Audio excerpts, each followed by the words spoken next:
गुरुर्ब्रह्मा गुरुर्विष्णु गुरुर्देवो महेश्वरः गुरुसाक्षात् परं ब्रह्म तस्मै श्री गुरवे नमः।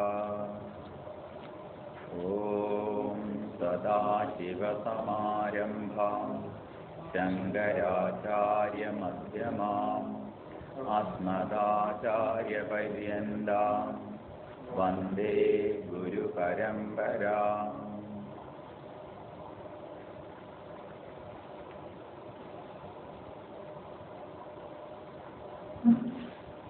നിരോധസ്തു ലോകവേദവ്യാപാരന്യാസഃ എന്ന 8ാമത്തെ സൂത്രം നാരദഭക്തി സൂത്രങ്ങളിൽ.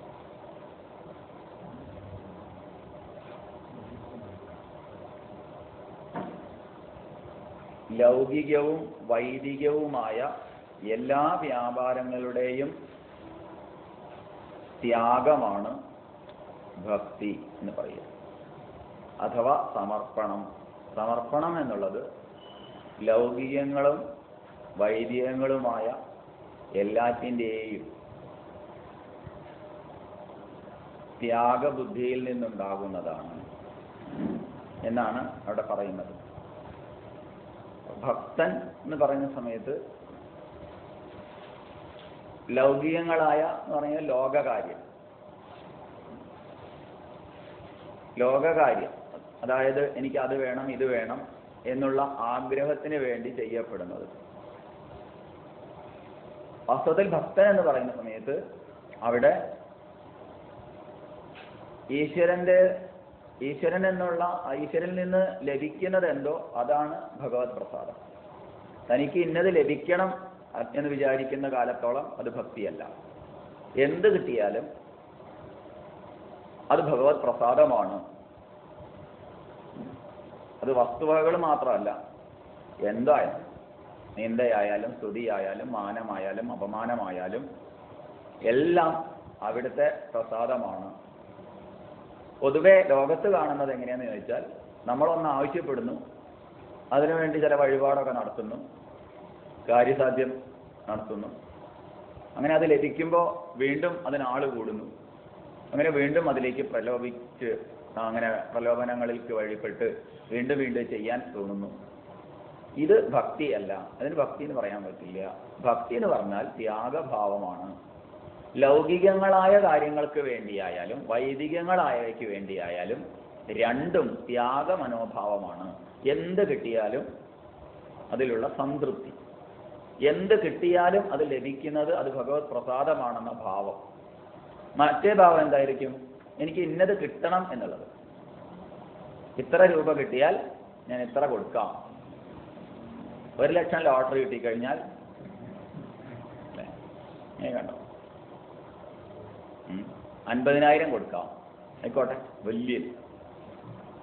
ഇനി അഥവാ ഭഗവാനെ എന്നെ വിശ്വാസം ഇല്ലെങ്കിൽ എനിക്ക് 50,000 തന്നാൽ മതി, അതിന് കൊടുക്കാതെയും കഴിഞ്ഞല്ലോ. ഇത് ലൗകികം. വൈദികം എന്ന് പറയുന്ന സമയത്ത് അവിടെ എന്താ വേർതിരിക്കുക? ഒരു സാധനാനിഷ്ഠൻ, ഒരു അഗ്നിഹോത്രം, അഗ്നിയിലേക്ക് അവിസർപ്പിക്കുന്ന അഗ്നിഹോത്രം, അങ്ങനെയുള്ള യജ്ഞങ്ങൾ അങ്ങനെയൊക്കെ ചെയ്യുന്ന സമയത്ത് അതുകൊണ്ട് എനിക്ക് ഇന്നത് കിട്ടണം, ജപം ചെയ്ത് ഏകാഗ്രത വേണം എന്ന് ആഗ്രഹിച്ചാൽ പോലും എന്തായി? അത് വളരെ ശ്രേഷ്ഠമല്ലേ? ഏകാഗ്രത വേണമെന്ന് ആഗ്രഹിച്ചിട്ട് ചെയ്താൽ ഇല്ല. ഏകാഗ്രത വന്നു ചേരട്ടെ, ചെയ്യേണ്ടത് ചെയ്യുന്നു. ഏകാഗ്രത വേണം ഏകാഗ്രത വേണം ഏകാഗ്രത വേണം എന്ന് വിചാരിച്ചിട്ട് നാമം ജപിച്ചാൽ എങ്ങനെ ഉണ്ടാവും? നാമജപം അങ്ങനെ നടക്കും, ഏകാഗ്രത ഉണ്ടാവില്ല. കാരണം അവിടെ എപ്പോഴും ഫലചിന്തയാണുള്ളത്. അല്ലെങ്കിൽ എനിക്ക് മോക്ഷം വേണേ ഇത് വളരെ ശ്രേഷ്ഠമായ ആഗ്രഹമല്ലേ? എല്ലാ ആഗ്രഹങ്ങളിലും ഏറ്റവും ശ്രേഷ്ഠമായ ആഗ്രഹം എന്താണെന്ന് വെച്ചാൽ എന്താണ്? മോക്ഷം അല്ലേ? അപ്പം എനിക്ക് മോക്ഷം ഉണ്ടാവണേ എന്ന് വിചാരിച്ചിട്ടുള്ള പ്രവൃത്തികൾ ചെയ്യുകയാണെങ്കിലോ ഒരിക്കലും മോക്ഷം ഉണ്ടാവില്ലെന്ന് മാത്രമല്ല, അതിനുള്ള ഒരു സാധന പോലും അയാളിൽ നിന്ന് ക്രമേണ വിട്ടുപോകും. അതൊരാഗ്രഹമായി തോന്നും. അവിടെ മോക്ഷം എന്ന് പറഞ്ഞാൽ എന്തോ ഒരു വസ്തുവാണ്, എന്തോ ലഭിക്കേണ്ടതാണ് എന്നുള്ളൊരു തോന്നൽ അവിടെയുണ്ട്. ഇതൊന്നുമല്ല. എന്താ വെച്ചാൽ വരട്ടെ, ഞാൻ ചെയ്യേണ്ടത് ഞാൻ ചെയ്യുന്നു. ചെയ്യേണ്ടത് ചെയ്തവന് ചെയ്യുന്ന ആൾക്ക് വരേണ്ടത് വന്നുകൊള്ളും. ഇനി പ്രാർത്ഥിക്കുന്നു എന്ന് പറയുന്നത്, പ്രാർത്ഥിക്കുമ്പോഴും തന്നെയാണ്. എന്തിനാ പ്രാർത്ഥിക്കാനുള്ളത്? ഒരിക്കലും അമ്മയ്ക്ക് കുട്ടിയോട് കുട്ടി അമ്മയോട് വിശക്കുന്നുണ്ട് എന്ന് പറയേണ്ട ആവശ്യം വരില്ല. അമ്മ എനിക്ക് വിശക്കുന്നുണ്ട് എന്ന് കുട്ടിക്ക് പറയേണ്ടി വരില്ല. അമ്മയാണെങ്കിൽ വിശന്നിട്ടാണ് കുട്ടി കരയുന്നതെങ്കിൽ അത് അമ്മയ്ക്ക് അറിയാം. ശാഠ്യം പിടിച്ചിട്ടാണ് കരയുന്നതെങ്കിലോ അതും അമ്മയ്ക്ക് അറിയാം. അറിഞ്ഞ് വേണ്ടത് വേണ്ട സമയത്ത് കൊടുക്കുന്ന ആളാണ് അമ്മ.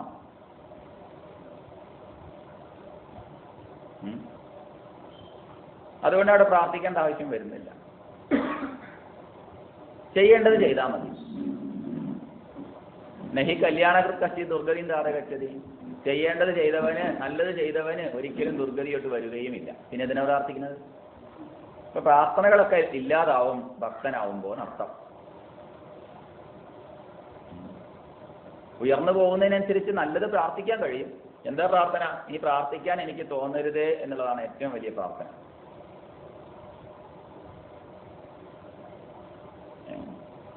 എന്തിനാ പ്രാർത്ഥിക്കേണ്ടത്? ചെയ്യേണ്ടത് ചെയ്തു കഴിഞ്ഞാൽ വരേണ്ടത് വരും, ഉറപ്പുണ്ട്. ഭക്തനാണെങ്കിൽ ഉറപ്പുണ്ട്, ഞാൻ ചെയ്യേണ്ടത് ചെയ്തിട്ടുണ്ടെങ്കിൽ വരേണ്ടത് വരും.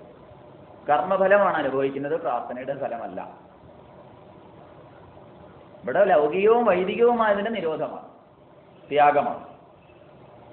ലൗകികമായ കാര്യങ്ങൾ കാര്യസാധ്യ പുഷ്പാഞ്ജലി കഴിക്കുന്നത് തെറ്റാണെന്ന് നമ്മൾ പറയുമ്പോഴാണ് പറയുന്നത്. ഇവിടെ വൈദികം എന്ന് പറയുന്നതും അന്ധക്കരണ ശുദ്ധിക്കായിക്കൊണ്ട് പ്രാർത്ഥിക്കുന്നുണ്ടെങ്കിൽ അതും തെറ്റാണ്. അത് പ്രാർത്ഥിക്കേണ്ടതല്ല. അന്ധക്കരണ ശുദ്ധി സ്വാഭാവികമായി വന്നു ചേരുന്നതാണ്, ഒരു ബോണസാണ്. ഫലചിന്ത കൂടാതെ ആര് ജപാതി സാധനകൾ ചെയ്യുന്നുവോ, യജ്ഞാദികൾ നിർവഹിക്കുന്നുവോ, സ്വാഭാവികമായിട്ടും അവർക്ക് ഫലവും വന്നു ചേരുന്നുണ്ട്. പ്ലസ് മറ്റൊന്നുണ്ട്. അതെന്താ? അന്ധക്കരണ ശുദ്ധി. ഫലചിന്ത ഇല്ലാത്തവർക്ക് അന്ധക്കരണ ശുദ്ധി വരുന്നുള്ളൂ. അന്ധക്കരണ ശുദ്ധിക്കായിക്കൊണ്ടാണ് ഞാനൊന്നും പ്രാർത്ഥിച്ചിട്ടൊന്നുമല്ല ഞാൻ ചെയ്യുന്നതെന്ന് പറഞ്ഞാൽ അയാൾ എന്തോ പ്രാർത്ഥിക്കുന്നുണ്ട്. ഞാനൊന്നും പ്രാർത്ഥിക്കുന്നില്ല എന്നുള്ള പ്രാർത്ഥനയെങ്കിലും അയാൾക്കുണ്ട്. ഞാൻ കേമനാണ്, ഞാനൊന്നും പ്രാർത്ഥിക്കാത്ത ആളാണ്, അപ്പോഴും ഞാനൊന്ന് കേമനായി. ഒരാഗ്രഹങ്ങളും ഇല്ല എനിക്ക് എന്നുള്ള ഇതുണ്ടല്ലോ, ആഗ്രഹം ഉണ്ടല്ലോ, അതൊരാഗ്രഹം. ഇപ്പൊ ഇവിടെ എന്താ ചെയ്യേണ്ടത്? ഒന്നും ചെയ്യാനില്ല. പിന്നെ എന്താ ചെയ്യാനുള്ളത്? ചെയ്യേണ്ടത് ചെയ്തുകൊണ്ടേയിരിക്കുന്നു. ഞാൻ അവിടുത്തെ ഒരു ഭക്തന്റെ തലത്തിൽ ഞാൻ അവിടുത്തെ ഒരു ഉപകരണമാണെന്ന് വേണമെങ്കിൽ ചിന്തിക്കാം. ക്രമേണ ഉപകരണവും പോയി, ഭക്തനും ഭക്തിയും ഭക്തി കൊണ്ട് നേടേണ്ടതും ഇല്ലാതാവുന്ന സമയത്ത് പിന്നെ അവിടെ ഞാനുമില്ല, ഒന്നുമില്ല. ആ ഒരു തലത്തിലേക്ക് ഉയരുന്നതാണ് അത്. ഇതാണ് എല്ലാ സാധനകളുടെയും നിയമങ്ങളായാലും യമനിയമ ആസന പ്രാണായാമ പ്രത്യാഹാര ധാരണ ധ്യാനമായാലും ഇതൊക്കെ ഒരു അഷ്ടാംഗ യോഗത്തെക്കുറിച്ച് പറയുന്ന സമയത്ത് അത് നമ്മുടെ ഇന്ദ്രിയങ്ങളെ അടിച്ചിരുത്തലാണ്. ആഗ്രഹിക്കാതിരിക്കാൻ നമുക്ക് കഴിയുന്നില്ല. ഇന്ദ്രിയങ്ങൾ ഇന്ദ്രിയ വിഷയങ്ങളിലേക്ക് പരക്കം പായുന്നുണ്ട്, അതിനെ തടയിടാൻ കഴിയുന്നില്ല. അങ്ങനെയുള്ള ഒരാൾക്ക് അടിച്ചിരുത്തുന്ന പ്രക്രിയകളാണ് അതെല്ലാം. ഇതിൻ്റെയൊക്കെ പൊരുളൊന്നു തന്നെയാണ്. ഇപ്പൊ യമം എന്ന് പറയുന്ന സമയത്ത് അഹിംസ, സത്യം, സ്ഥേയം, അപരിഗ്രഹം എന്നൊക്കെ തുടങ്ങുന്ന അങ്ങനെയുള്ള വിഷയങ്ങൾ, അതൊക്കെ സമ്പത്തുകൾ, അത് ചിന്തിച്ചു കഴിഞ്ഞാലും ഇതൊക്കെ എന്തിനു വേണ്ടിയുള്ളതാണ്? അന്ധകരണ ശുദ്ധിക്കായിക്കൊണ്ടാണ്. അന്ധകരണ ശുദ്ധിക്കായിക്കൊണ്ടുള്ള അന്തരംഗ സാധനകൾ തുടങ്ങുന്നത് തന്നെ ഗുരുപ്രാപ്തിയിലാണ് താനും. ഗുരുപ്രാപ്തിയിലാണ് അന്ധകരണ സാധനകൾ, അന്തരംഗ സാധനകൾ ആരംഭിക്കുന്നത്. മറ്റതൊക്കെ ബാഹ്യ സാധനങ്ങളാണ്. ആന്തരികമായ വളർച്ചയ്ക്ക് കാരണമാകുന്ന ജപാതി സാധനകൾ ആരംഭിക്കുന്നത് തന്നെ ഗുരുപ്രാപ്തിക്ക് ശേഷമാണ്. അവിടെ പോലും ഒന്നും പ്രാർത്ഥിക്കാതെ ഉള്ള സ്ഥിതിയാണ്. ജപേ വിനിയോഗ. എന്തിനു വേണ്ടിയിട്ടാണ് ജപം ചെയ്യുന്നത്? ജപത്തിനായിക്കൊണ്ടാണ്. അവിടെ വേറെ ഒന്നും ആഗ്രഹിക്കുന്നില്ല, ജപത്തിനായിക്കൊണ്ട് തന്നെയാണ് വിനിയോഗിക്കുന്നത്. ജപിക്കാൻ വേണ്ടി ജപിക്കുന്നു. ഏതൊരു കാര്യം നമ്മൾ ചെയ്യുന്ന സമയത്തും അത് അതിനു വേണ്ടിയല്ല, മറ്റൊന്നിനു വേണ്ടിയാണ്. വീട് വെക്കുന്നതിനാ ആൾക്ക് താമസിക്കാനാണ്. ഏത് രണ്ടെണ്ണം കൂടി ചേരുന്നുവോ അതെല്ലാം മൂന്നാമതൊന്നിനു വേണ്ടിയായിരിക്കും, അല്ലേ? അല്ല, ലോകത്തെ ഏത് രണ്ടെണ്ണം കൂടി ചേരുന്നുവോ അതെല്ലാം എന്തിനായിരിക്കും? മറ്റൊന്നിനു വേണ്ടിയായിരിക്കും. വീടിന് വേണ്ടി ആരും വീട് വെക്കാറില്ല. മറ്റൊരു വ്യക്തിക്ക് വേണ്ടിയിട്ടാണ് എന്ത് ചെയ്യുന്നത്, വീട് വെക്കുന്നത്. അതേപോലെ ഇവിടെ ഭക്തി എന്നുള്ളതും എന്തിനു വേണ്ടിയുള്ളതാണ്? ഇവിടെ മറ്റൊന്നിനു വേണ്ടി. ഏതിനു വേണ്ടിയാ? അത് പ്രാർത്ഥിക്കേണ്ടതല്ല. അതെന്താണ്? അന്ധക്കരണ ശുദ്ധിക്ക് വേണ്ടിയുള്ള. അന്ധക്കരണ ശുദ്ധി പ്രാർത്ഥിക്കേണ്ടതല്ല. പ്രാർത്ഥിച്ചാൽ അവിടെ അന്ധക്കരണ ശുദ്ധി ഇല്ലാതായി. ഞാൻ മറ്റൊന്ന് ഇനി വേറെ ഒരു കാര്യം ചിന്തിച്ചാൽ, അന്ധക്കരണ ശുദ്ധിക്കായിക്കൊണ്ട് എന്നുള്ള ബോധമൊന്നുമില്ല ഒരാൾക്കൊരു കാര്യം നേടണം എന്ന് വിചാരിക്കാം. അങ്ങനെ നേടണം എന്ന് വിചാരിക്കുന്ന സമയത്ത് അതിനെക്കുറിച്ച് ഇങ്ങനെ ആലോചിച്ച് വിചാരം ചെയ്ത് അയാൾ ചിന്തിക്കുന്ന സമയത്ത് എന്തായി? ആ വിഷയാകാര വൃത്തിയാണ് നമ്മുടെ അന്ധകരണം പ്രാപിക്കുന്നത്. എന്താണോ ആഗ്രഹിക്കുന്നത്, ഇപ്പോൾ ഹനുമാനെ പൂജിക്കുന്നു ഒരാൾ. ഹനുമാനെ പൂജിക്കുന്നുണ്ടെങ്കിൽ എന്താണ്? ഹനുമാനെ പൂജിക്കുന്നു എന്ന് പറയുമ്പോഴേക്ക് തന്നെ സാധനാഘട്ടത്തിൽ കുറച്ച് മുന്നോട്ട് പോകുമ്പോഴേക്ക് അയാൾക്ക് മനസ്സിലാവും ഹനുമാനെ അയാൾ കാണുന്നുണ്ട്, അല്ലേ? ഹനുമാനെ കാണില്ലേ? ഹനുമാനെ കാണും. കണ്ടിട്ടാണ് പൂജിക്കുന്നത്, പ്രാർത്ഥിക്കുന്നത്, ജപിക്കുന്നത്. ഹനുമാന്റെ കാണുന്നു, ഉള്ളിൽ കാണുന്നില്ലേ? ചിത്രകാരന്മാർ തന്ന ചിത്രമായിരിക്കും, എന്നാലും കാണുന്നുണ്ട്. അങ്ങനെ ദേവിയെ കാണുന്നുണ്ട്, കണ്ടിട്ടാണ് പൂജിക്കുന്നത്. ആദ്യം കാണുന്നില്ലെങ്കിലും പിന്നെ കാണുന്നുണ്ട്, കാണാൻ ശ്രമിക്കുന്നുണ്ട്. അപ്പൊ ഏതൊന്നാണോ പ്രാർത്ഥിക്കുന്നത്, ആ പ്രാർത്ഥിക്കുന്ന ഭാവമാണ് നമ്മുടെ ഉള്ളിൽ ഉണ്ടാവുന്നത്. തലവേദന മാറ്റണേ എന്ന് പ്രാർത്ഥിക്കുമ്പോൾ എന്തായി? തലവേദന കൂടുക ചെയ്യുക. കാരണം തലവേദനയെ കുറിച്ചുള്ള ചിന്ത കൂടുകയായി. അല്ലെങ്കിൽ ഞാൻ ഇന്ന ആളെ കുറിച്ച് ചിന്തിക്കരുതേ, എൻ്റെ ശത്രുവിനെ കുറിച്ച് ഞാൻ ചിന്തിക്കാൻ ഇടവരരുതേ, ഞാൻ ജപിക്കാനിരിക്കുകയാണ്, ഞാൻ നന്നാവാൻ പോവുക. അപ്പോഴാ കണ്ണടച്ചിരുന്ന് ജപിക്കേണ്ടത്. അപ്പൊ ആരാവും മുന്നിൽ വരുന്നത്? ശത്രു. ആദ്യം കാണുന്നത് ശത്രുവിനെ. ആരെയാണോ ഞാൻ കാണരുതെന്ന് ആഗ്രഹിച്ചത്, അതായിരിക്കും എൻ്റെ മുന്നിൽ എപ്പോഴും തെളിഞ്ഞു കാണുന്നത്. അപ്പൊ ഇവിടെ നിരോധം എന്ന് പറയുന്ന സമയത്ത്, അതിനെ നിരോധിക്കുക എന്ന് പറയുന്ന സമയത്ത് അവിടെ എല്ലാം ഒഴിഞ്ഞു പോയി. ഞാൻ ചെയ്യേണ്ടത് ഞാൻ ചെയ്യുന്നു.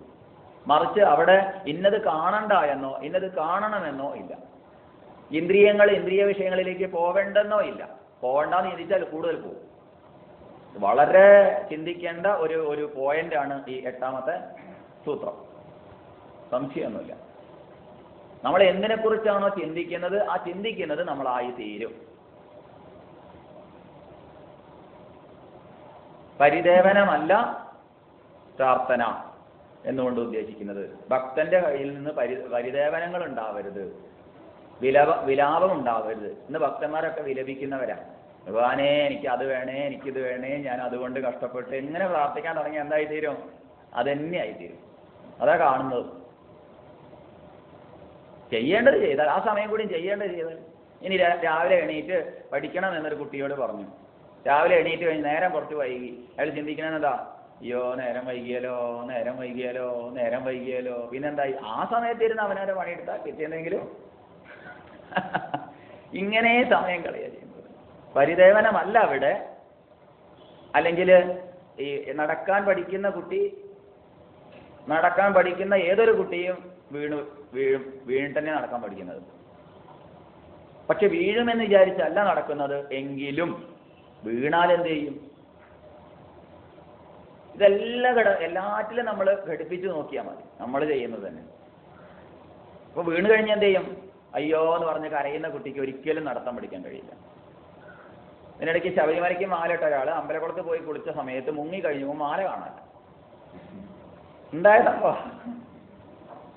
ഇയാൾക്ക് ആകെ വിഷമായി. അയ്യോ മാല പോയല്ലോ, എന്ത് ചെയ്യാൻ പറ്റും? ഗുരുസ്വാമീൻ്റെ അടുത്ത് എത്തി. നോമ്പ് പഴുത്തു വേണ്ട.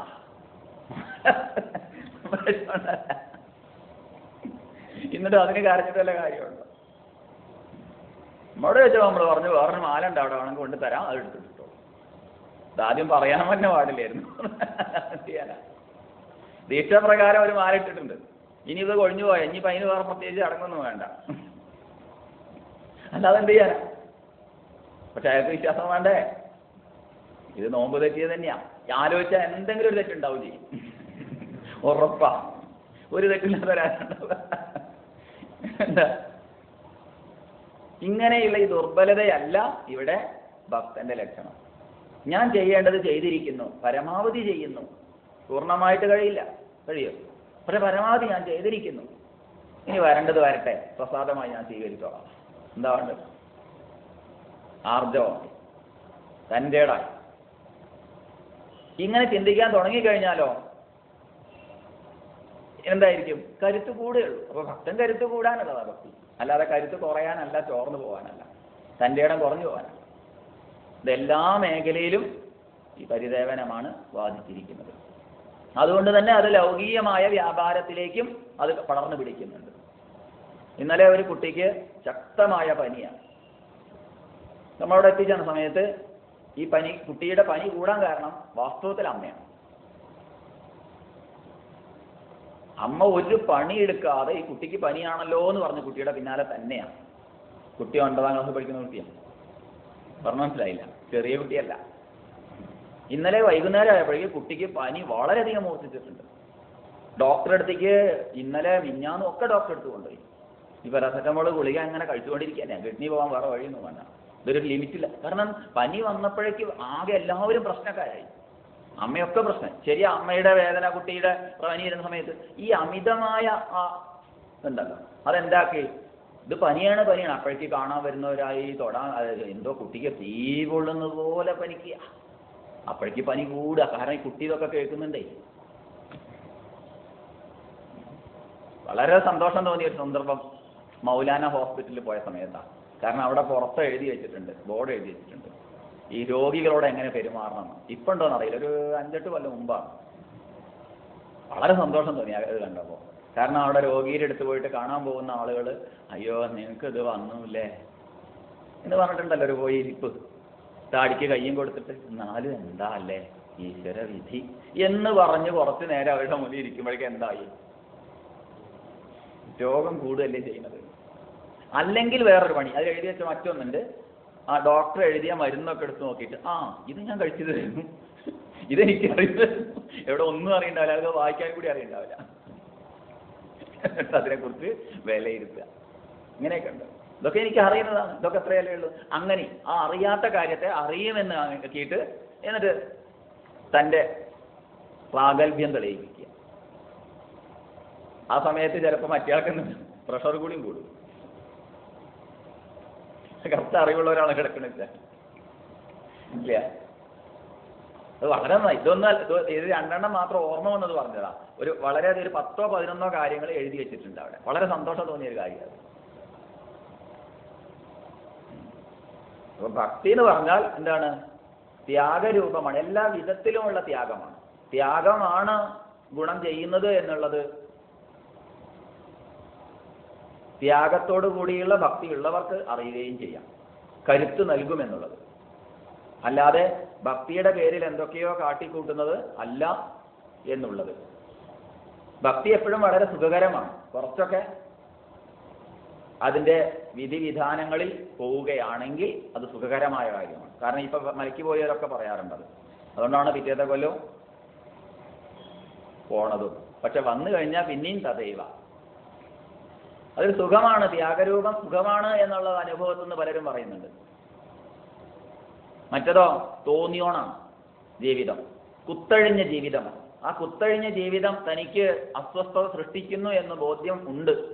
അതെപ്പോൾ മനസ്സിലാവുന്നുണ്ട്? താരതമ്യം ചെയ്യുമ്പോൾ മനസ്സിലാവുന്നുണ്ട്. ഈ വ്രതം കഴിഞ്ഞ് കുറച്ച് ദിവസം ഉണ്ടല്ലോ, ആ കുറച്ച് ദിവസം വ്രതം കഴിഞ്ഞാൽ അതിൻ്റെ ത്യാഗരൂപത്തിൽ നിന്നുണ്ടാവുന്ന ആ ശാന്തി, ആ സമാധാനം അനുഭവിക്കുന്നുണ്ട്. അതുകൊണ്ട് തന്നെയാണ് പിന്നെയും അതിലേക്ക് ആകർഷിക്കുന്നത്. പക്ഷെ പിന്നെയും താൻ ബാഹ്യമായ പല മായാവിലാസങ്ങളിലേക്കും പോകുന്നു.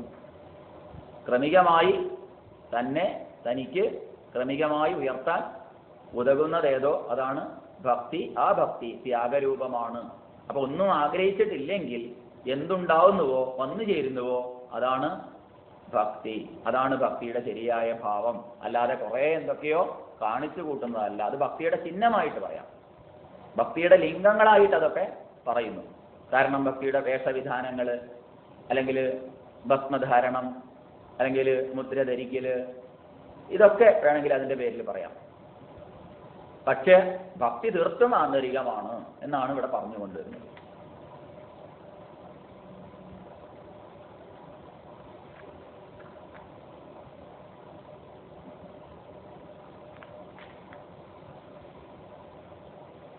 9-ാമത്തെ ഏതാ? കണ്ണട എടുത്തിട്ടില്ല, കാണുന്നില്ല, ഒന്നും കാണുന്നില്ല. അതുകൊണ്ട് എവിടെയാ നോക്കി ഇങ്ങനെ പറയാ? തസ്മിൻ അനന്യത,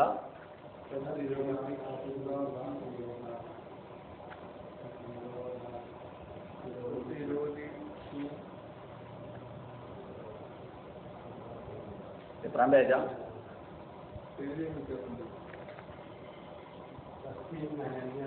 തസ്മിൻ അനന്യത, ഉദാസീനത. ഉദാസീനനാവുക. എന്താ ഉദാസീനത? മലയാളത്തിൽ തന്നെ പറയുന്നില്ലേ സാധാരണ? സംസ്കൃത വാക്കുകൾ പലതും മലയാളത്തിൽ തന്നെ പറയുന്നത്. ഉദാസീനത, ഉദാസീനനാവുക. അലസനല്ല, പ്രാധാന്യം കൊടുക്കുക. ഏതിൽ?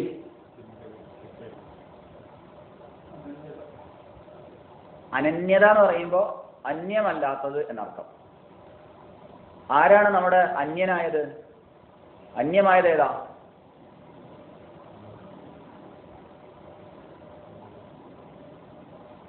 ഭഗവാനാണ് അന്യൻ, ലൗകിക ദൃഷ്ടിയ അല്ലേ?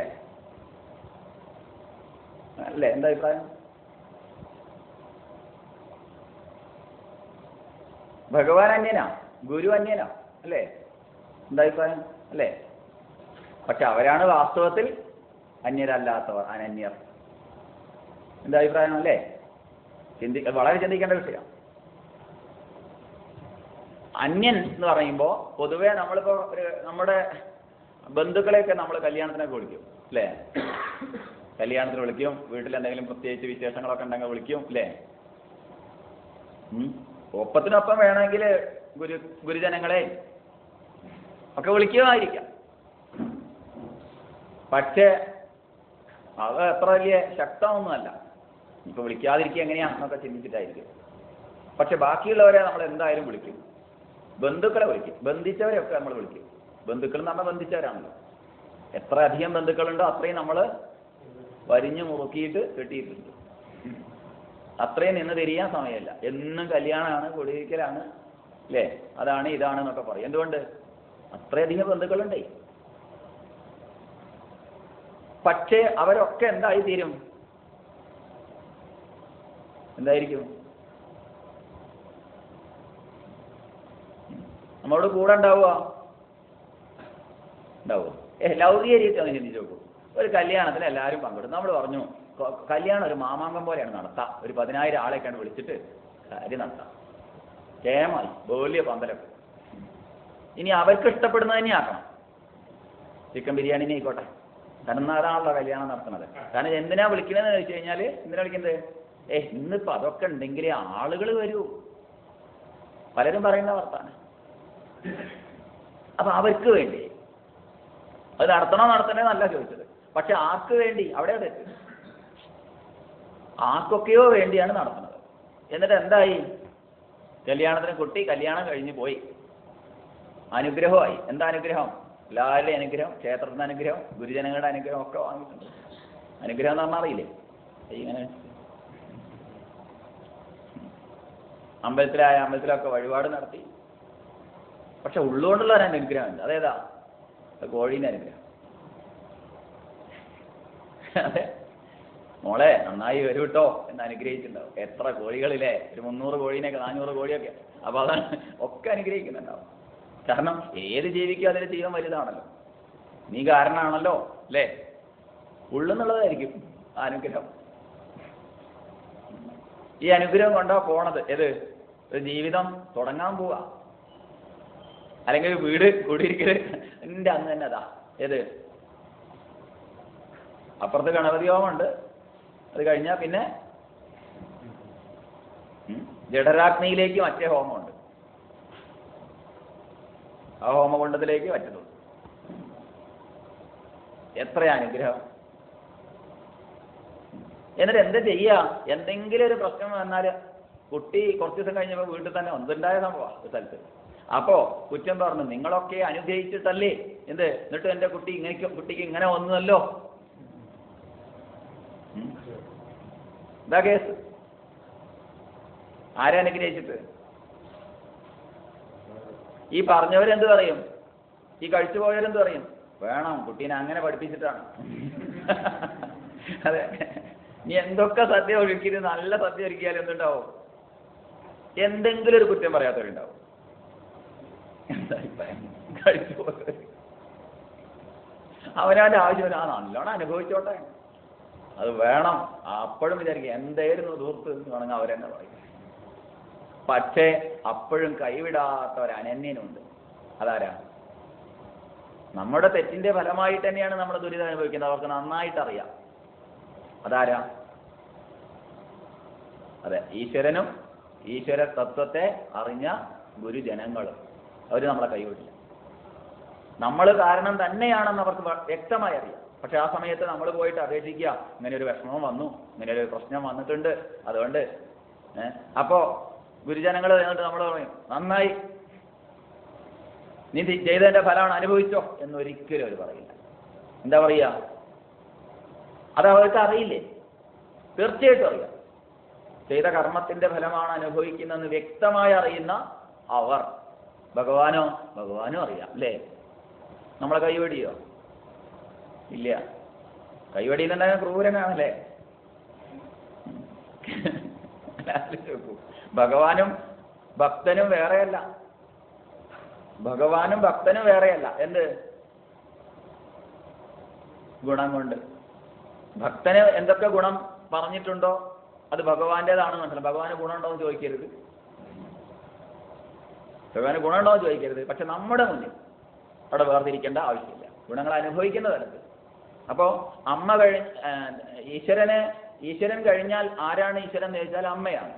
അപ്പൊ അമ്മയിലുള്ള സ്നേഹം, അമ്മയിലുള്ള കുട്ടിയോടുള്ള വാത്സല്യ മനോഭാവം, അതിനപ്പുറത്ത് പിന്നെ ഈശ്വരൻ്റേത് മാത്രമേ പറയുന്നുള്ളൂ. അതിൻ്റെ അപ്പുറത്തേക്കേ ഉള്ളൂ ബാക്കിയൊക്കെ. അപ്പൊ അമ്മയാണെന്ന് പറയും. അപ്പൊ അതുകൊണ്ടാണ് പറഞ്ഞത്, നമ്മളൊരു ആചാര്യൻ്റെ അടുത്ത് പോയി കഴിഞ്ഞാൽ ആചാര്യൻ എന്ത് ചെയ്യും? യാതൊരു സംശയമില്ല, ആ സമയത്ത് നമ്മെ അതിന് പോകാൻ വഴിയാണ്. കാരണം അത് പറയുന്നതോട് കൂടി അവർ തിരിച്ചറിഞ്ഞു. മതി, കഴിഞ്ഞു. തിരിച്ചറിഞ്ഞാൽ നന്നായി. വീണ്ടും തിരിച്ചറിയുന്നില്ല, അത് വേറെ കാര്യം. എന്നാലും അത്രയായി, കുറച്ച് പരിവർത്തനം വന്നു, അത് മതി.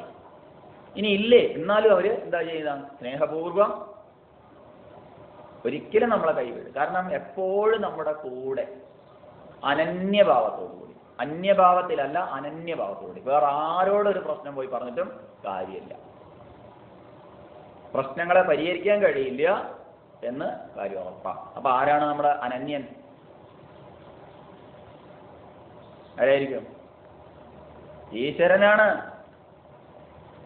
ബാക്കിയുള്ളവരൊക്കെ അന്യനാണ്. പ്രത്യുപകാരം അനപേക്ഷ്യ ഉപകാരകർത്ത. ആരാ? പ്രത്യുപകാരം അനപേക്ഷ്യ ഉപകാരകർത്ത. പ്രത്യുപകാരം അപേക്ഷിക്കാതെ ഉപകാരം ചെയ്യുന്നവൻ, അയാളാണ് വാസ്തവത്തിൽ ആര്? സുഹൃത്ത്. സുഹൃത്ത് എന്നുള്ളൊരു നിർവചനമാണത്. പ്രത്യുപകാരം അനപേക്ഷ്യ ഉപകാരകർത്ത. ആരാണ് നമ്മുടെ സുഹൃത്ത്? സുഹൃത്താരാ? സുഹൃത്ത് എന്ന് പറയുന്നവര് പലപ്പോഴും എന്താവും? അവസരവാദികളായിരിക്കും അല്ലേ? എന്താ അഭിപ്രായം? ഏതായിക്കോട്ടെ, എന്ത് മോശമായിക്കോട്ടെ, കള്ളു പിടിക്കാനായിക്കോട്ടെ, ഒപ്പം നടന്ന ആൾക്കാരായിക്കോട്ടെ, പക്ഷേ തനിക്കൊരു പ്രശ്നം വരുന്ന സമയത്ത് അയാളെ കൈവിടാൻ പാടില്ല. പറഞ്ഞു മനസ്സിലായില്ല? അത് കള്ളു പിടിച്ച സമയത്താണ് ഇല്ല, അതുവരെ ഒപ്പം നടന്നിട്ട് ഒരു സന്ദർഭം വന്നത്. ഇതിനൊരു പാഠം സംസ്കൃത പാഠപുസ്തകത്തിൽ പഠിക്കുകയാണ്. സുലഭമാണത്. ഒരുപാട് കാലമായിട്ടുണ്ട്. ഇപ്പം ഉണ്ടോന്ന് അറിയില്ല അല്ലേ? കാട്ടിലകപ്പെട്ട രണ്ട് സുഹൃത്തുക്കൾ കരടീനെ കാണുമ്പോ അല്ലേ, ഒരാള് അവനവന്റെ ജീവൻ നോക്കുന്നുണ്ട് മരത്തമ്മ കയറാൻ പോയത്. അപ്പോഴാണ് മറ്റേയാൾ എന്ത് ചെയ്തു? മറ്റേയാൾക്ക് മരത്തമ്മ കയറാൻ വയ്യ. അയാളെന്ത് ചെയ്തു? മരിച്ച പോലെ കിടന്നു. അല്ലാതെ വേറെ ഒരു വഴിയില്ല. കരടി വന്നു,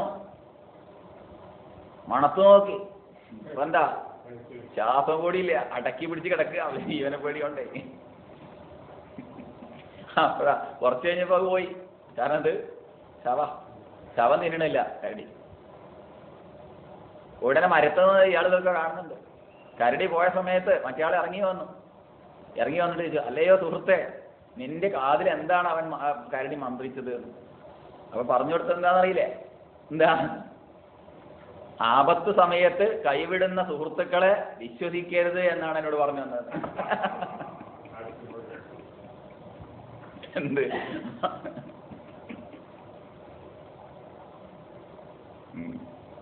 അതാണ് ഒരു സാരം. പാഠം മുഴുവൻ പറഞ്ഞിട്ടില്ല, ഇത് സാരമാണ്. ഇങ്ങനെ സാരവത്തായ കുറെ ഉണ്ട്. അത് വളരെ നല്ലതാ. അപ്പൊ ആരാണ് ആപത്ത് സമയത്ത് കൈവിടാത്ത ആളാരോ അയാളാണ് ആര്? ശരിയായ ബന്ധു. ആ ബന്ധു ആരാണ്?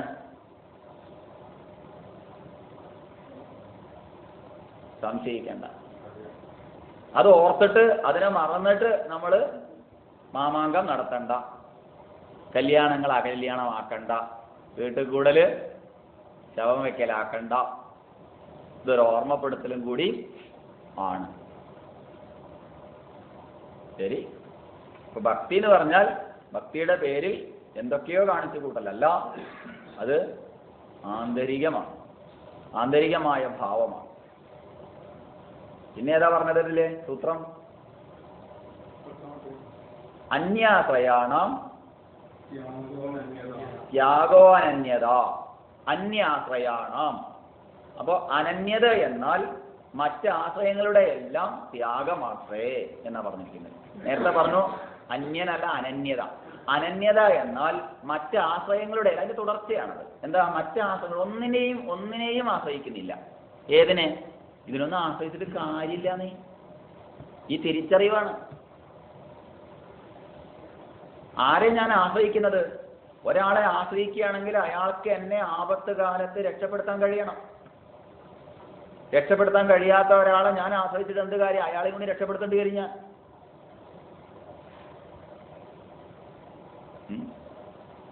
ഞാനൊരു ആയുധം കൊണ്ട് നടക്കുക രക്ഷപ്പെടാൻ വേണ്ടിയിട്ട്. ആ ആയുധം എന്നെ രക്ഷപ്പെടുത്തുവോ? ചിലപ്പോ മറ്റേയാൾക്ക് ഉപയുക്തമായി തീരും. മനസ്സിലായില്ല? എങ്ങനെയാ വരിക നമുക്ക് പറയാൻ പറ്റില്ല. അതുകൊണ്ട് അന്യാശ്രയാണ്. അപ്പൊ ശരിക്കും ഭക്തന്മാര് ശബരിമലയ്ക്ക് പോകുക, പോണ സമയത്ത് ഒരാളല്ല, പോയപ്പോ സമ്പത്തിന്റെ. അപ്പൊ എന്താന്ന് വെച്ചാല് ഈ മറ്റേ പ്ലാപ്പള്ളി പമ്പ വഴി നടന്നു പോണ സന്ദർഭമാണ്. അതിൽ പലരും ഈ കത്തിയൊക്കെ കരുതും, നല്ല കഠാര കത്തിയൊക്കെ കരുതും. ഒരിക്കലും ചോദിച്ചു, അല്ല എന്തിനാണ് ഈ കഠാര കത്തി? അപ്പൊ അവര് പറഞ്ഞത് എന്താന്ന് വെച്ചാല്, പറഞ്ഞ മറുപടിയാണ് പറഞ്ഞത്. എന്താന്ന് വെച്ചാല്, അതേ കാട്ടിലൂടെയൊക്കെ പോകുമ്പോ കള്ളന്മാര് കവർച്ചക്കാരൊക്കെ ഉണ്ടാവാറുണ്ട്. ഇപ്പോഴല്ല, ഒരു 10-20 കൊല്ലം മുമ്പാ ഉണ്ട്. അപ്പൊ അതിന്ന് രക്ഷപ്പെടാൻ വേണ്ടിയിട്ടാണ് കത്തി ഇടുന്നത്. മറിച്ച് കറി മുറുക്കാനാണെന്ന് പറഞ്ഞാൽ കുഴപ്പമില്ലായിരുന്നു, സ്വയരക്ഷയ്ക്ക് വേണ്ടിയിട്ടാണ്. എന്താ പറയണത്? എന്താ വിളിച്ച് കരയണത്? സ്വാമിയേ ശരണമയ്യപ്പ, കത്തിയേ ശരണമയ്യപ്പ എന്നല്ല പറയുന്നത്. മനസ്സിലായില്ല? അങ്ങനെയാണ് പറഞ്ഞാൽ കുഴപ്പമില്ല. അപ്പൊ മറ്റു ആശ്രയം എനിക്ക് ഉണ്ടാവും എന്നുള്ളത് എന്ന് വിടുന്നുവോ അപ്പോഴേ ഭക്തി ഉണ്ടാവുന്നുള്ളൂ. എന്നെ രക്ഷിക്കാൻ വലതും ഉള്ളപ്പോ പിന്നെ ഭഗവാൻ എങ്ങനെ രക്ഷിക്കും? രക്ഷിക്കോ? എന്താ? സ്വാമിജി പലപ്പോഴും പറയാറുന്ന ഒരു കാര്യമുണ്ട്.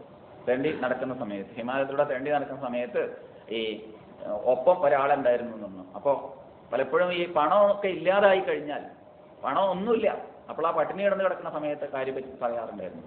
അപ്പൊ അങ്ങനെ പോണ സമയത്താ ഒപ്പമുള്ള ആള് എന്ത് ചെയ്തു? ഭക്ഷണമൊന്നും കിട്ടുന്നില്ല. അപ്പൊ ഒപ്പമുള്ള ആളെടുത്ത് കുറച്ച് പൈസ ഉണ്ട്. അപ്പൊ ഭക്ഷണം കിട്ടാത്തതിന്റെ കാരണം ഇതായിരുന്നതാണ്. പറഞ്ഞ മനസ്സിലായില്ല? നമ്മളുടെ അടുത്ത് ഒന്നുമില്ല എന്നുണ്ടെങ്കിൽ അപ്പൊ നമുക്ക് വന്നുകൊണ്ടിരിക്കും. നമ്മുടെ അടുത്ത് എന്തെങ്കിലും ഉണ്ട് പൂഴ്ത്തിച്ചിട്ട് പച്ച കുടുങ്ങുമ്പോഴല്ലേ കുറച്ച് കിടക്കട്ടെ എന്ന് വിചാരിച്ചാലും ഉണ്ടാവും, കിട്ടലുണ്ടാവില്ല. അന്യാശ്രയാണ്. മറ്റൊരാശ്രയമുള്ള സമയത്ത് ആശ്രയം ഉണ്ടാവില്ല. അനന്യ ചിന്തയന്തോ മാം യജന പര്യുപാസതേ തേഷാം നിത്യാഭിയുക്താനാം യോഗക്ഷേമം മഹാമ്യഹം.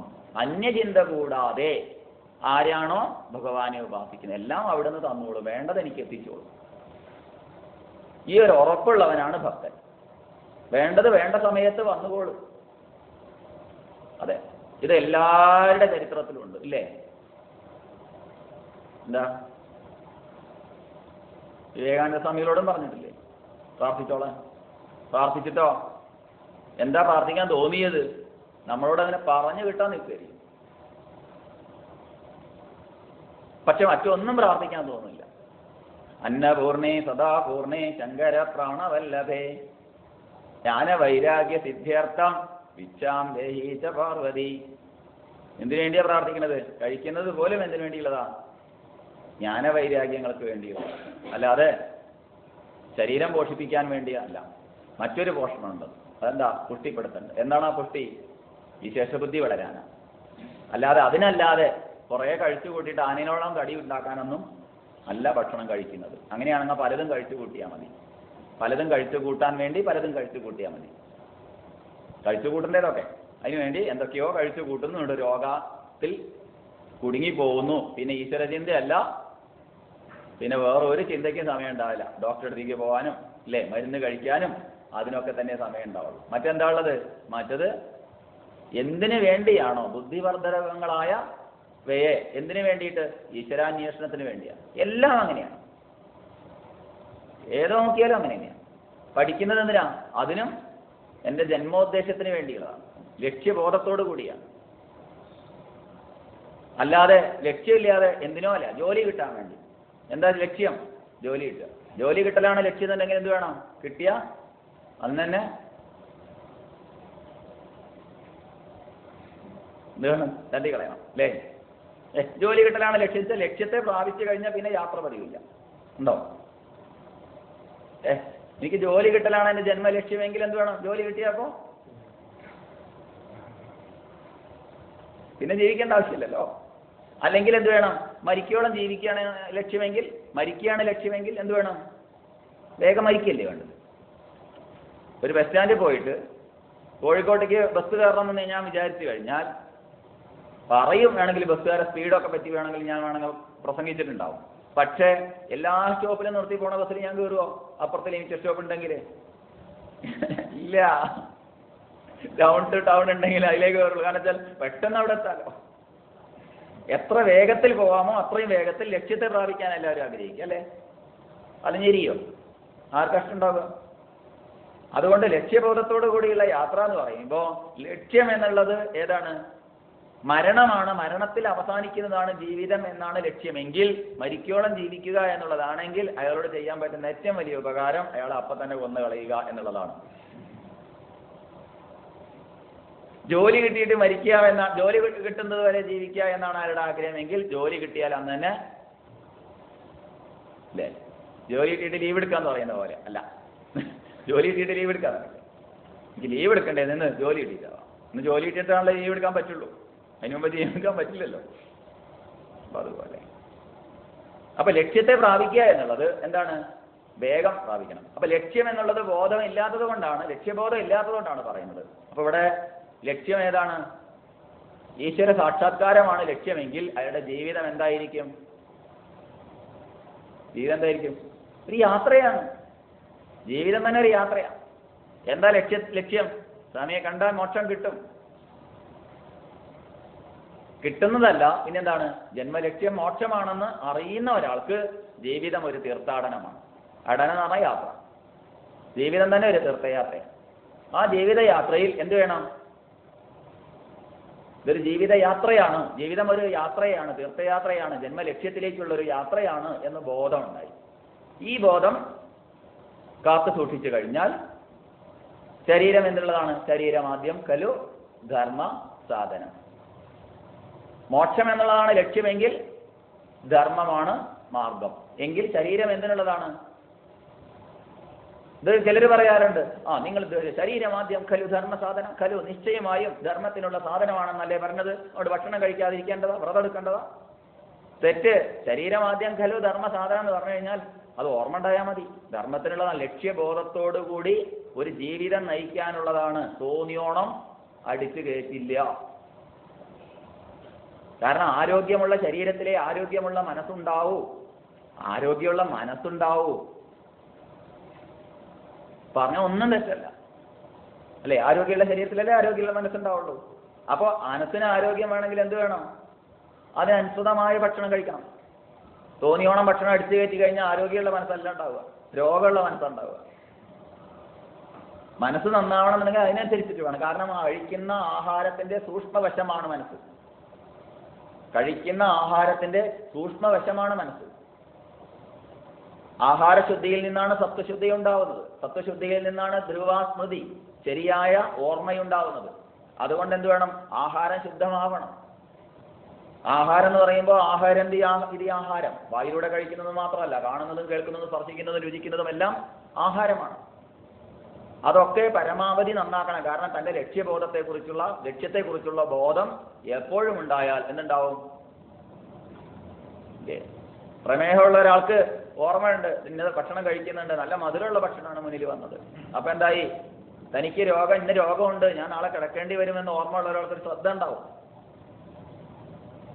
ഇവിടെ പറഞ്ഞ ആ ശ്രദ്ധയല്ല, എൻ്റെ ജന്മലക്ഷ്യം എന്നുള്ളത് എന്താണ്? ഇന്നതാണ്. അതുകൊണ്ട് ബുദ്ധിവർദ്ധകങ്ങളായിരിക്കണം. എൻ്റെ ബുദ്ധിയെ നശിപ്പിക്കുന്നതാവരുത്.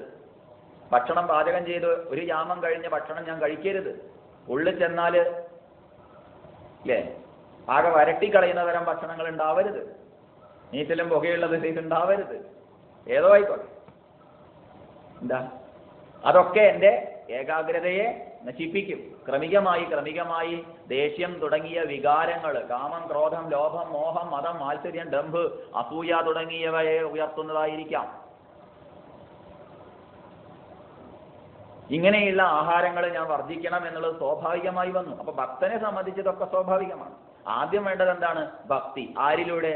ആദ്യം പറഞ്ഞതിൽ നിന്ന് തുടങ്ങണം. ഏത്? സ്വാത്വ അസ്മിൻ പരമപ്രേമരൂപ. അവിടെ നിന്ന് തുടങ്ങിക്കഴിഞ്ഞാൽ മറ്റൊന്നിനെയും ആശ്രയിക്കാതെ ഈശ്വരനെ അനന്യനായിട്ട് കാണാനുള്ള, അത് തന്നെയാണെന്നുള്ള തിരിച്ചറിയാനുള്ള വിശേഷ ബുദ്ധി, ഒന്നുകൂടി പറഞ്ഞാൽ കാരണത്തെ തിരിച്ചറിയാനുള്ള വിശേഷ ബുദ്ധിക്ക് വേണ്ടിയാണ് നമ്മുടെ എല്ലാ വ്യവഹാരങ്ങളും എന്ന്. അപ്പൊ ഭക്തനോട് പ്രത്യേകിച്ച് പറയേണ്ട, ഭക്തന്റെ വ്യവഹാരങ്ങളെല്ലാം എങ്ങനെയായിരിക്കും?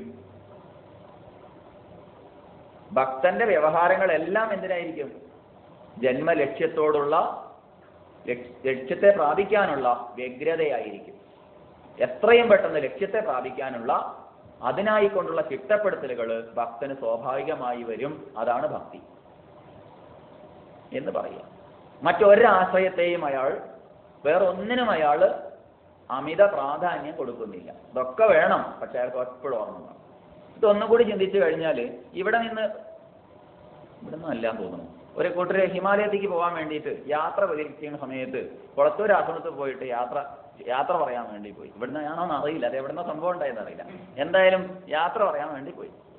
സ്വാമിജിയുടെ അടുത്തേക്ക് ചെന്ന സമയത്ത് സ്വാമിജിയോട് ചോദിച്ചു, സ്വാമിജി ഞങ്ങൾ യാത്ര പോകാൻ, സ്വാമിജി എന്താ പറഞ്ഞു തരുന്നത്? അപ്പൊ സ്വാമിജി പറഞ്ഞു, യാത്ര പോണ സമയത്ത് ഒന്ന് ഓർത്താൽ മതി, എവിടെന്നാണ് നിങ്ങൾ പോണത് എന്നും ഓർത്താൽ മതി. എവിടേക്കാണ് നിങ്ങൾ പോണതെന്നും എവിടെ നിന്നാണ് നിങ്ങൾ പോകുന്നതെന്നും ഓർത്താൽ മതി. പറഞ്ഞു മനസ്സിലായില്ല? അദ്വൈതാശ്രമത്തിൽ പോയിട്ടാണ് അവർ പോയത്. എവിടെന്നാ പോണത്? അദ്വൈതാശ്രമത്തിൽ നിന്നാണ്. ആശ്രമത്തിനെ പറയിപ്പിക്കരുത്. കാരണം അതിനുള്ള പ്രശ്നങ്ങളൊക്കെ ഉണ്ടാവും, വഴിയിലൊക്കെ ഉണ്ടാവില്ല. അടിപിടി കൂടാം, ചീത്ത പറയാം, ഒക്കെ ഉണ്ടാവും. അപ്പോഴൊക്കെ ഓർമ്മിക്കണം, എന്ത്? ഞങ്ങൾ എവിടെന്നാ പോരുന്നത്, എവിടേക്കാ പോണത്, ഇത് മാത്രം ഓർത്താൽ മതി. മധ്യേ ഇങ്ങനെ കാണുന്ന നേരത്ത് മത്സരിക്കുന്നതെന്തിനു നാം വൃഥ. ഈ ഓർമ്മ ഉണ്ടായി കഴിഞ്ഞാൽ എന്തായി? ജന്മലക്ഷ്യത്തിലേക്കുള്ള യാത്രയാണെന്ന് പറയുമ്പോൾ സ്വാഭാവികമായിട്ടൊരു ഭക്തൻ ശരിയായ ഭക്തനായി തീരും. അല്പസ്വല്പമൊക്കെ ഇങ്ങനെയൊക്കെ അല്ലെങ്കിൽ പോലും അയാൾ ഭക്തനായി തീരും. ഇതിനെ പിൻപറ്റി തന്നെയാണ് എല്ലാ ഭക്തി സാധനങ്ങളും ഉള്ളത് എന്ന് കാണാൻ പറ്റും. പക്ഷെ ശബരിമലയ്ക്ക് പോണ സമയത്ത് അതിന്റെ വ്രതനിഷ്ഠയിലൊക്കെ ഉണ്ട്. തെറ്റുകുറ്റങ്ങൾ മറുപക്ഷത്താണെങ്കിലും അവരോടൊക്കെ പോയി ക്ഷമായാചനം നടത്തിയിട്ട് വേണം യാത്രയ്ക്ക് ഒരുങ്ങാൻ. തൻ്റെ ബന്ധുജനങ്ങളെയൊക്കെ അറിയിച്ചിട്ട് തെറ്റുകുറ്റങ്ങളൊക്കെ ഉണ്ടാവും, അതുവരെ മിണ്ടായ്മയൊക്കെ ഉണ്ടാവും. വ്യാവഹാരികമായ ജീവിതത്തിൽ അങ്ങനെ പല പ്രശ്നങ്ങളുണ്ടാവും. നിസ്സാരങ്ങളായ കാര്യങ്ങളിൽ ബലം പിടിച്ച് നിൽക്കുന്നുണ്ടാവും. ഇതൊക്കെ എന്തിനാത് കുറച്ചല്ലേ ഉള്ളൂ എന്നുള്ള ആ വിട്ടുവീഴ്ച മനോഭാവത്തോട്. അപ്പൊ ഇത് ഭക്തന്റെ ഇതാണ്. ഒരു ഭക്തി എന്ന് പറയുമ്പോൾ ക്രമേണ ഒരു ഭക്തൻ രൂപപ്പെടുന്നത് എങ്ങനെയാണ്? ഒരു സാളഗ്രാമം നമ്മുടെ പൂജാമുറിയിൽ പൂജയ്ക്ക് എത്തുന്നതിന് മുമ്പ് അതൊരു പാറയുടെ കഷ്ണം തന്നെയായിരുന്നു. അയ്യോ, അങ്ങനെയൊന്നും പറയാൻ പാടില്ല. സാളഗ്രാമം എന്ന് പറയുന്ന സാധനം നിങ്ങൾ അല്ലേ, അത് വലിയ ഒരു സ്വർഗത്തിൽ നിന്ന് എടുത്ത് കിട്ടതാ. അങ്ങനെയല്ല, മനസ്സിലായില്ല. അത് ഇന്ന ആകൃതിയിലുള്ളതാണ് എന്നൊക്കെ നമ്മൾ പറഞ്ഞു പൂജിക്കും. ഒക്കെ ശരി തന്നെ, അതൊരു പാറയുടെ കഷ്ണമാണ്. ഒരു പരിപരുത്ത പാറയുടെ കഷ്ണമായിരുന്നു. അത് ഒഴുകി ഒഴുകി ഒഴുകി എന്തായി? അതിൻ്റെ പരിപരുത്ത ഭാഗങ്ങളൊക്കെ പോയി. ഇതുപോലെ ജന്മജന്മാന്തരങ്ങളായിട്ട് ഈശ്വര സാക്ഷാത്കാരത്തിന് വേണ്ടി ഒരു ജീവന്റെ പ്രയാണം ജന്മജന്മാന്തരങ്ങളായിട്ട് പട്ടിയായും കുറുക്കനായും 84 ലക്ഷം യോനികളായിട്ട് മാറി മാറി വന്ന് എന്തായി? ഇപ്പോ മനുഷ്യജന്മം കിട്ടി. ഇനിയും എന്തുണ്ട്? മനുഷ്യനാവാൻ ഇനിയും കുറച്ച് ഉരുളണം, കുറേ മിനുസം വരാനുണ്ട്, കുറേ നമ്മളുടെ ഈ പരിപരിപ്പ് പോവാനുണ്ട്. ആ പരിപരിപ്പും കൂടി പോയാൽ എന്തായി? പൂജിക്കാൻ തുടങ്ങി, പൂജാമുറിയിലെത്തി. ഏതൊരു മഹത്വത്തിന്റെ പിന്നിലും അഭംഗുരമായ അച്ചടക്കത്തിന്റെ ശക്തി കാണും എന്ന് രേഖപ്പെടുത്തിയത് അതുകൊണ്ടാണ്. ഇതിന്റെ പിന്നിൽ ഒരുപാട് അച്ചടക്ക നടപടികളുണ്ട്. ഈ അച്ചടക്ക നടപടികൾക്ക് ആണ് നമ്മൾ പലപ്പോഴും വ്രതം എന്നൊക്കെ പറയാം, ഭക്തി സാധനകളൊക്കെ പറയാം. ക്രമികമായി നമ്മളെ ഉയർത്തുന്നതിൽ ഇതിനൊക്കെ ഉണ്ട്. ഇതറിഞ്ഞ് ചെയ്തു കഴിഞ്ഞാൽ എന്തായി? എളുപ്പത്തിലെത്താം. തീവ്ര വേഗാനാമാസന്ന എത്ര എളുപ്പത്തിലെത്താം, എത്ര എളുപ്പത്തിലെത്താം. മറ്റു സമയം പോകും. ഇതിനെ തന്നെ ഹനുമൽ ഭക്തിയിൽ രാമായണത്തിൽ പറയുന്നുണ്ട് ഇല്ലേ? ആരാണ് ഭക്തൻ? ഹനുമാന്റെ ഭക്തിയിൽ പറയുന്നില്ലേ? ആരാ ഭക്തൻ? സീതേനോട് പറയും, സുന്ദരരൂപേ ഹനുമാന് നീ കണ്ടായല്ലേ. ആരാ ഹനുമാൻ? സുന്ദരരൂപ. കണ്ടാൽ എങ്ങനെയാ ഹനുമാൻ? ഇപ്പൊ ബാഹ്യമായതല്ല സൗന്ദര്യം, പിന്നെന്താ? ആന്തരികമാണ്. ഇനി എന്താ ഉള്ളത്? നിന്നിലും എന്നിലും ഉണ്ട് എല്ലാ നേരവും ഇവൻ. എന്താ ഭക്തി? അഭേദമായുള്ള ഒരു ഭക്തി. നാഥേ, ഭേദബുദ്ധി ഇല്ലാത്തവനാണ് ഭക്തൻ. ഭക്തന്റെ മുന്നിൽ ഭേദബുദ്ധിയില്ല. ഞാനൊന്ന് വേറെ നീയൊന്ന് വേറെ എന്നുള്ള ഭേദബുദ്ധി കാത്തു സൂക്ഷിക്കുന്നുണ്ടെങ്കിൽ അയാൾ ഭക്തനല്ല. എന്തിനാ ഭേദബുദ്ധി? ഞാൻ ഉയർന്നവനാണ്, ഞാൻ താഴ്ന്നവനാണ്, ഞാൻ സന്യാസിയാണ്, നീ അതാണ് മറ്റതാണ് എന്നുള്ള വ്യവഹാരങ്ങളൊക്കെ വ്യവഹാരത്തിലാണ്. ഏതായാലും പാരമാർത്ഥികമായിട്ട് ഒരു ഭേദവുമില്ല, ഒരു ഭേദവുമില്ലിതിൽ എന്ന് ഗുരുദേവനും. അതുകൊണ്ട് ഈ ഭേദബുദ്ധി ഇല്ലാതെ ആയിത്തീരുന്നതിന് കാരണഭൂതമായിരിക്കുന്നതോ അതൊക്കെ ഭക്തി സാധനയായിട്ടും ഇതില്ലാതായിത്തീരുന്ന ഒരു ഘട്ടത്തെ ഭക്തൻ എന്നും ഭക്തി എന്നും പറയാം. അല്ലാത്തതൊക്കെ ഭക്തി എന്ന പേരിൽ കാട്ടിക്കൂട്ടുന്ന സ്ഥിര പറയാം. അതിലേക്ക് നമ്മളെ ക്രമികമായി നയിക്കുന്നു. അതിലേക്ക് നയിക്കാത്തതെല്ലാം നമ്മളെ വേറെയാക്കുന്നതൊന്നും ഭക്തിയാവില്ല. ഇന്ന് പലപ്പോഴും ക്ഷേത്രങ്ങളിലൊക്കെ പോയാൽ കാണുന്നത് അതാണ്. വേറെ വേറെ ആവുന്നതാണ് ഭക്തി എന്ന് ധരിച്ചു വെച്ചിരിക്കുക. ഞാനൊന്ന് വേറെ, ഞാൻ സമൂഹത്തിൽ വേറെ ഏതോ ഒരു ജീവിയാണ്, അല്ലെങ്കിൽ അതെന്തോ വേറെന്തോ ഒരു വിഭാഗമാണ്. അങ്ങനെ ഒരു വിഭാഗമായിട്ട് മാറിക്കൊണ്ടിരിക്കുക ഭക്തന്മാർ അല്ലേ. ഞാൻ ഇന്നാളുടെ ഒരു ഡിവോട്ടിയാണെന്നൊക്കെ പറഞ്ഞ് അങ്ങനെ ക്രമികമായി ആ ഏകത നഷ്ടപ്പെട്ടുകൊണ്ട് വാസ്തവത്തിൽ ഒരു ലക്ഷ്യത്തേക്കുള്ള വ്യത്യസ്തങ്ങളായ മാർഗങ്ങളാണ് എന്ന് മനസ്സിലായി കഴിഞ്ഞാൽ കാണുന്നവർക്കും സന്തോഷം, അവനവനും സന്തോഷം. മറ്റേണ്ടാവേ ഈ സ്കൂൾ ബസ്സിൽ പോകുന്ന കുട്ടികൾ സ്കൂൾ ബസ് കൊണ്ടുവന്ന് നിർത്തി ഒരു വീടിന്റെ മുന്നിലാ നിർത്തിയിട്ട് ആ വീട്ടിൽ നിന്ന് ഒരു കൊച്ചു കുട്ടി ഈ സ്കൂൾ ബസ്സിലുള്ള കുട്ടികൾക്ക് ചാറ്റ കൊടുത്തു. ചാറ്റ കൊടുത്ത സമയത്ത് സ്കൂൾ ബസ്സിലുള്ള കുട്ടി എന്താ ചെയ്യുന്നത് അറിയോ? അതെ, കണ്ടതാ, മനസ്സിലായില്ല? കാരണം അതിൻ്റെ ഉള്ളിലിരിക്കുന്ന കുട്ടീനെ അച്ഛനമ്മമാര് ഒരു ബൊമ്മ പോലെ രാവിലെ കെട്ടിച്ചിട്ടി കഴുത്തിലൊരു സാധനം കെട്ടി തൂക്കി മുറുക്കിയിട്ട് അതിലേക്ക് കയറ്റിയിരുത്തിയതാ. അപ്പോഴാണ് ഇതൊന്നും അറിയാത്ത ഒരു കൊച്ചുകുട്ടി വീടിന്റെ ഉമ്മർത്ത് വന്ന് നിർത്തിയപ്പോ ചാറ്റ കൊടുത്തപ്പോ അതിനുള്ളിലുള്ള കുട്ടിക്ക് ചാറ്റ കൊടുക്കാൻ തോന്നുന്നില്ല. എന്തുകൊണ്ട്?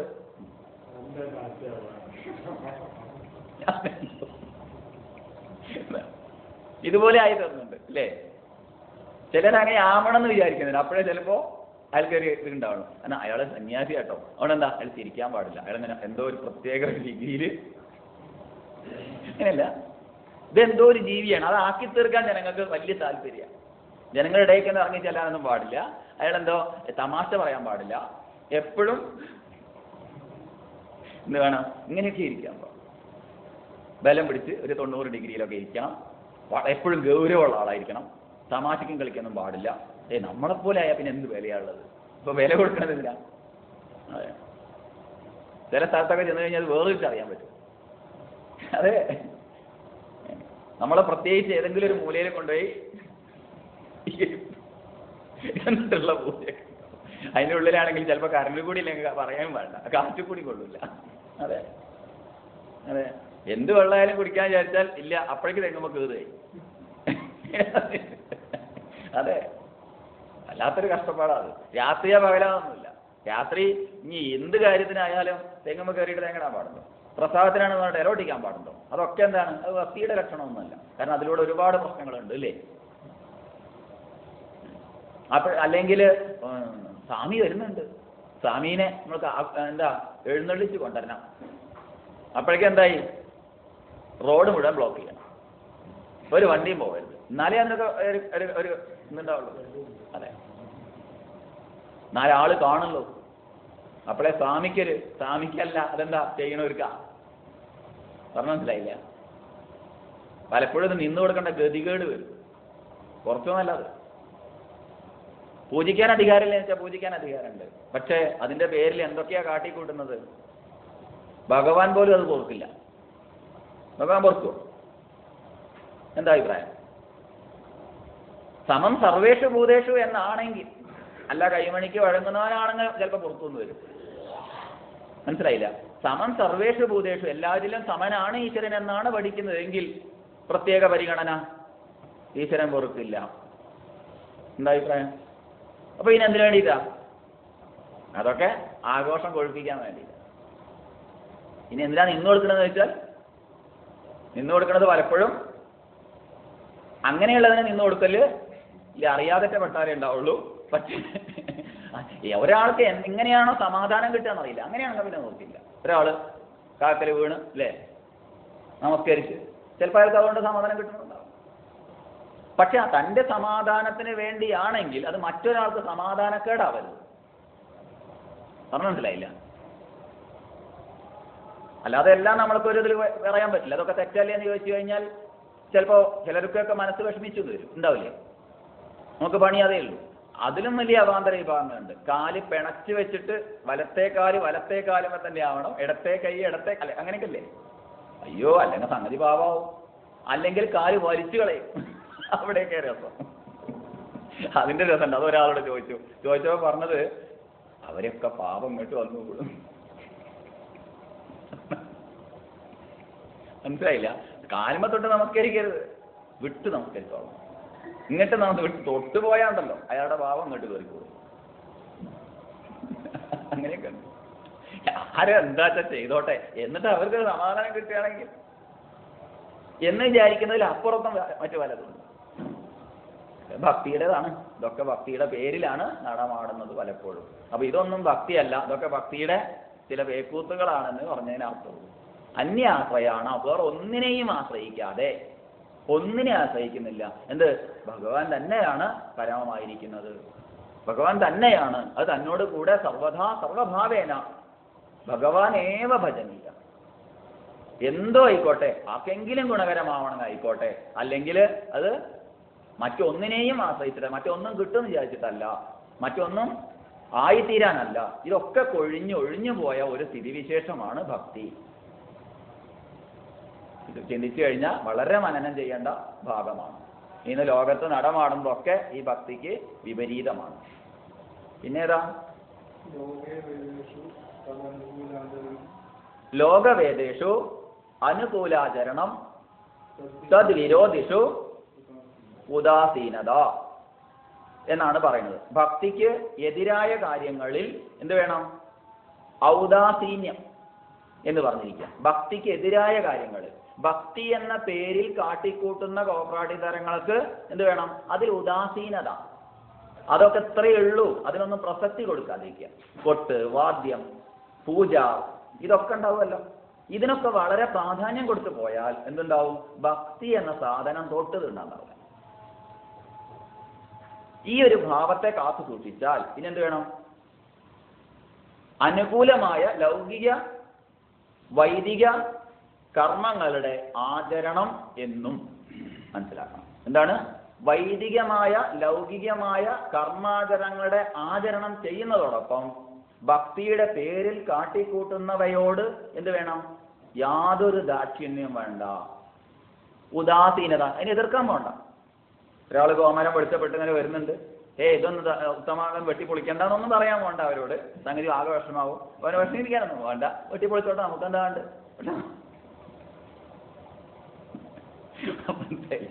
അയാൾ വെട്ടിപ്പൊളിക്കട്ടെ, നമുക്ക് എന്ത് വേണം? രണ്ടാൾക്ക് സമാധാനം കിട്ടിക്കോട്ടെ അല്ലേ? ചിലര് പറയാനുണ്ട്, അവിടെ അത് ചെയ്തു, ഇവിടെ ഇത് വന്നു, അങ്ങനെ എന്തുകൊണ്ട് ദേവി ഇറങ്ങണത് കണ്ടു, വിമാനത്തിൽ വന്നിറങ്ങണുണ്ട് എന്നൊക്കെ പറയുന്നു. പിന്നെ നമ്മൾ എതിർക്കാനൊന്നും വേണ്ട. ഉദാസീനത. എന്താ ഉദാസീനത? അങ്ങനെയുണ്ട്, അങ്ങനെ പല സ്ഥലങ്ങളുണ്ട്. ഐതിഹ്യങ്ങളൊക്കെ പറഞ്ഞു കേട്ടാണ്ടല്ലോ, അത് ചിലപ്പോൾ നമുക്ക് എഴുതി തരുമ്പോഴാണ് കൊല്ലാവും. ഇത് വായിക്കണം, അദ്ദേഹം എൻ്റെ ഐതിഹ്യം ഇന്നതാണ് എന്ന് പറയും. പല സ്ഥലത്തും പൊതുവെ പറഞ്ഞിട്ടുണ്ട്, ഈ എന്താ സ്വയംഭൂവാണ് സ്വയമായി ഭവിച്ചത് വേറൊന്നുണ്ട്, അതിനെ കാണാതെയാണ് ഈ സ്വയംഭൂ എന്ന് പറയുന്നത്. സ്വയംഭൂ എന്ന് പറയട്ടെ, എന്നിട്ട് ആർക്കെങ്കിലും സമാധാനം കിട്ടുകയാണെങ്കിലാണ്.